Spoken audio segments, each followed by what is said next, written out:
पाकिस्तानचे सगळ्यात मोठे शत्रू कोण असं सध्याच्या घडीला कोणी विचारलं तर उत्तर येतं Baloch liberation army, Balochistan liberation front, Sindhudesh liberation army. पण या तिघांना सोडून पाकिस्तानला ताप देण्यात सगळ्यात टॉपला कोण असेल तर TTP, तेहरीक ए तालिबान पाकिस्तान. पेशावरच्या शाळेवर हल्ला करून 300 जणांचा जीव घेण्यामागे हेच, बेनझीर भुट्टोंचा खून करणारे हेच, मलाला युसुफवर गोळीबार करणारे हेच, मेजर जनरल सनाउल्ला खान नियाझींच्या खुनामागेही हेच.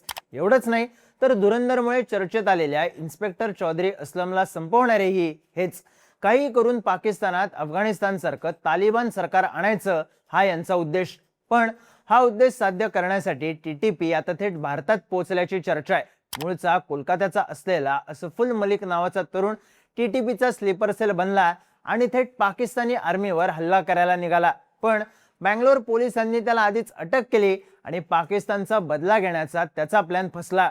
पण हे प्रकरण नेमकं आहे काय? भारतातला तरुण पाकिस्तानी आर्मीवर हल्ला का करणार होता आणि मूळचा कोलकात्याच्या असणाऱ्या मलिकला बँगलोर पोलिसांनी कशी अटक केली? संपूर्ण प्रकरण जाणून घेऊयात या व्हिडिओमधून. नमस्कार, मी चिन्मय आणि तुम्ही पाहताय बोलभिडू. याआधी भारतात अनेकदा जैश, हिजबुल, LAT, हरकतुल मुजाहिदीन अशा वेगवेगळ्या पाकिस्तानी दहशतवादी संघटनांचे स्लीपर सेल्स सापडले. अधूनमधून शेहजाद भट्टीशी लिंक असलेले लोकही सापडतात. हे स्लीपर सेल्स मूळचे भारतीयच, ते भारतात दहशतवादी कारवाया करण्यासाठी काम करतात. पण 11 ऑगस्टला बँगलोर पोलिसांनी अटक केलेल्या एका स्लीपर सेलनं भारताच्या सुरक्षा यंत्रणेसमोर नवीन टेन्शन उभं केलंय. कारण अटक केलेला हा स्लीपर सेल आहे भारतातला. तो काम करत होता पाकिस्तानच्या TTP या दहशतवादी संघटनेसाठी.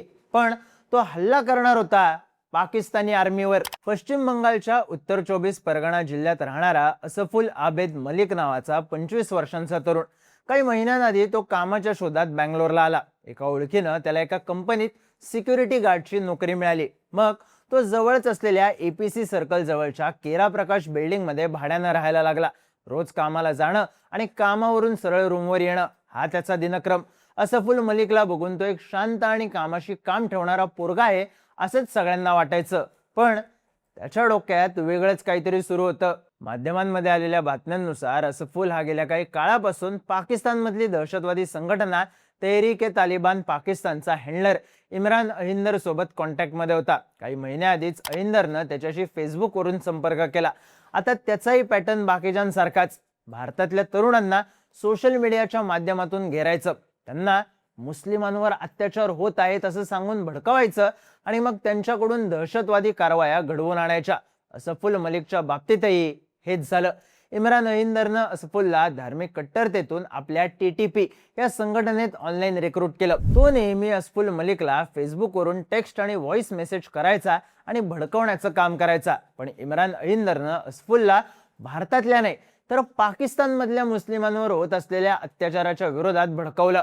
हेब्बागोडी पोलिसांनी जाहीर केलेल्या प्रेस रिलीजमध्ये सांगितल्यानुसार इम्रान अहिंदरनं असफुलला सांगितलं, पाकिस्तान आर्मी पाकिस्तानातल्या मशिदींवर आणि तिथल्या निष्पाप मुस्लिमांवर अत्याचार करते. मशिदी पाडल्या जात आहेत. आपल्या पाकिस्तानी भावांवर अत्याचार होतोय. इस्रायल आणि पॅलेस्टाईन यांच्यात सुरू असलेल्या युद्धात पाकिस्तान आर्मी पॅलेस्टाईनला मदत करण्याऐवजी इस्रायलला लपून मदत करते. अहिंदरनं भडकवल्यानंतर असफुलच्या मनात पाकिस्तानी आर्मी विरोधात प्रचंड द्वेष पसरायला लागला. आपल्या धर्माच्या विरोधात काम करणाऱ्या पाकिस्तान आर्मीला धडा शिकवला पाहिजे असं त्याला वाटायला लागलं. अहिंदरला त्याच्याकडून मोठी दहशतवादी कारवाई करून घ्यायची होती. त्यामुळे तो त्याची मानसिकता तयार करण्यासाठी बरेच दिवस काम करत होता.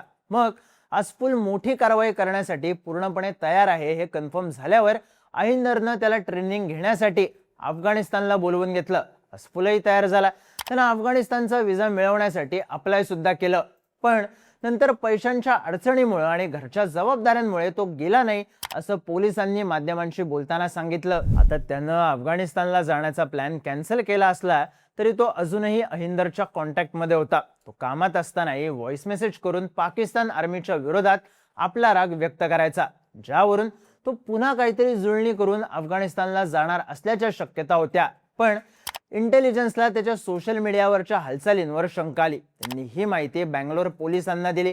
मग बँगलोर पोलिसांनी त्याच्या फेसबुक हँडलवर नजर ठेवली. त्याचे कॉल ट्रेस करण्यात आले, ज्यात तो अफगाणिस्तान आणि पाकिस्तान मधल्या संशयास्पद व्यक्तींच्या संपर्कात असल्याचं दिसलं. प्रकरण गंभीर असल्यानं हेब्बागोडी पोलिसांनी 11 ऑगस्टला असफुल मलिकला तो सिक्युरिटी गार्ड म्हणून जिथे काम करायचा तिथूनच अटक केली. तो पाकिस्तान आणि अफगाणिस्तान मधल्या हँडलर्सच्या कॉन्टॅक्टमध्ये आहे हे पोलिसांना समजलेलं.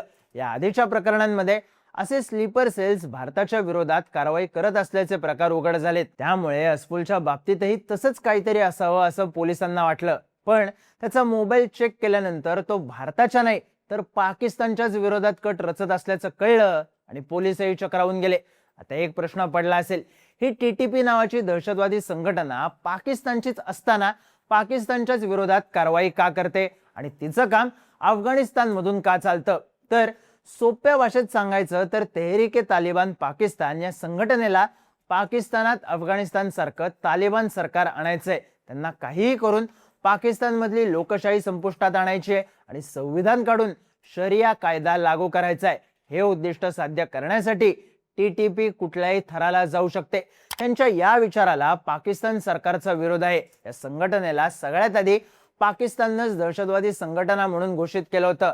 आता TTP आपलं उद्दिष्ट साध्य करण्यासाठी आतापर्यंत पाकिस्तानमधल्या तरुणांना टार्गेट करून त्यांच्याकडूनच दहशतवादी कारवाया करून घेत आली आहे. पण आता त्यांनी थेट भारतात हात घातल्यानं विषय चिंतेचा झालाय. कारण जर असफुलनं पाकिस्तानमध्ये कुठली दहशतवादी कृती केली असती तर भारत आणि पाकिस्तानमध्ये पुन्हा तणाव निर्माण होऊ शकण्याची शक्यता होती, अशा चर्चा आता होत आहेत. आणि त्यामुळेच या एका अटकेने सुरक्षा यंत्रणांचं टेन्शन वाढवलंय. सध्या असफुल मलिकवर हेब्बागोडी पोलिसांनी दहशतवादी कृत्याशी संबंधित असलेल्या BNSच्या कलम 113 अंतर्गत गुन्हा नोंदवला असून त्याची चौकशी सुरू आहे. त्याच्यासारखेच अजून काही स्लीपर सेल्स भारतात ऍक्टिव्ह आहेत का याबद्दलही तपास सुरू आहे.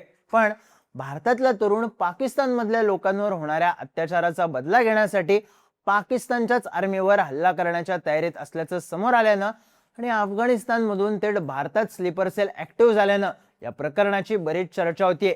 TTPचा उद्देश आणि पाकिस्तानमध्ये कारवाई करण्यासाठी भारतीय तरुणांना टार्गेट करणं याबद्दलची तुमची मतं कमेंट करून नक्की सांगा आणि माहितीपूर्ण व्हिडिओज पाहण्यासाठी बोलबिडूच्या YouTube चॅनलला सबस्क्राईब करायला विसरू नका.